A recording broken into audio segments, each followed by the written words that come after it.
Seat down and do something, मिल बैठ कर कोई चीज करना, मिल बैठ कर कोई चीज करना। जैसे बोलेंगे हमें मिल बैठ कर इस समस्या के हल को ढूंढना चाहिए। जैसे बोलेंगे we should sit down and find out the solution to this problem, हमें मिल बैठ कर इस समस्या के हल को ढूंढना चाहिए।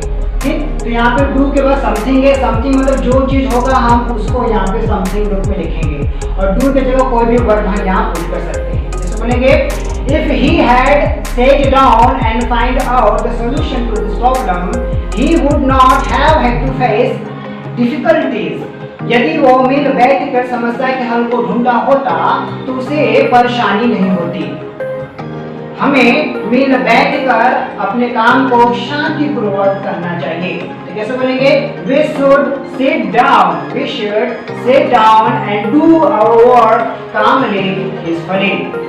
Likewise, second, strike a balance between A and B. किसी दो चीजों के बीच संतुलन स्थापित करना, किसी दो चीजों के बीच संतुलन स्थापित करना। जैसे बोलेंगे पढ़ाई और मनोरंजन के बीच संतुलन स्थापित करो। तो कैसे बोलेंगे स्ट्राइक बैलेंस, कैसे बोलेंगे strike balance between entertainment and study.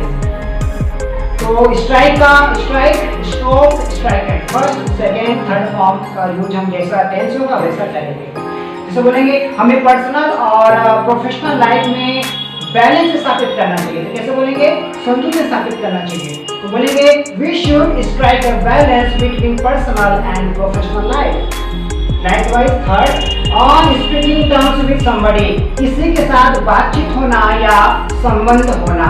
जैसे बोलेंगे मेरा उसके साथ अच्छे संबंध नहीं है। तो जैसे बोलेंगे I am not on speaking terms with him और हर।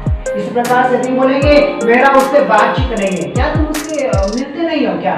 एक्चुअली क्या बताओ मेरा उससे बातचीत नहीं हो रहा है या बातचीत नहीं है। तो कैसे बोलेंगे आई एम नॉट ऑन, क्या बोलेंगे I am not on speaking terms with him और हर, मेरा उससे बातचीत नहीं है। तो इसका प्रयोग हम डे टू लाइफ में बहुत करते हैं। Likewise suppose to do something, किसी से कुछ करने की आशा करना, किसी से कुछ करने की आशा करना। जैसे तुमसे आशा की जाती है कि तुम सभ्य बनो। कैसे बोलेंगे यू आर सपोज्ड, क्या बोलेंगे you are supposed to be decent, you are supposed to be decent. तो बोलेंगे तुमसे आशा की जाती है कि तुम क्लास में शोर नहीं मचाओगे ना। तो इसे बोलेंगे you are supposed not to make a noise in the class, तुमसे आशा की जाती है कि तुम जब भी क्लास में होगे तो शोर नहीं मचाओगे। तुमसे आशा की जाती है कि तुम लक्ष्य स्थापित करोगे। You are suppose to set up an M.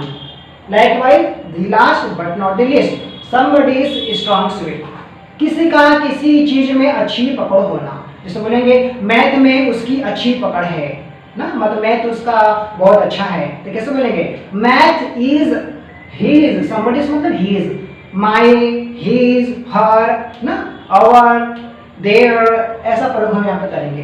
तो मैथ उसकी अच्छी सब्जेक्ट है या मैथ में उसकी पकड़ है। तो कैसे बोलेंगे math is his strong suit, English में उसकी अच्छी पकड़ है। तो कैसे बोलेंगे English is his strong suit. तो इस तरीके से हम इन इडियम्स का प्रयोग करके, इन स्ट्रक्चर्स का प्रयोग करके एक अच्छी इंग्लिश बोल पाएंगे और अपने कम्युनिकेटिव स्किल को, अपने कम्युनिकेशन स्किल को इम्प्रूव कर पाएंगे। तो thanks for watching this video.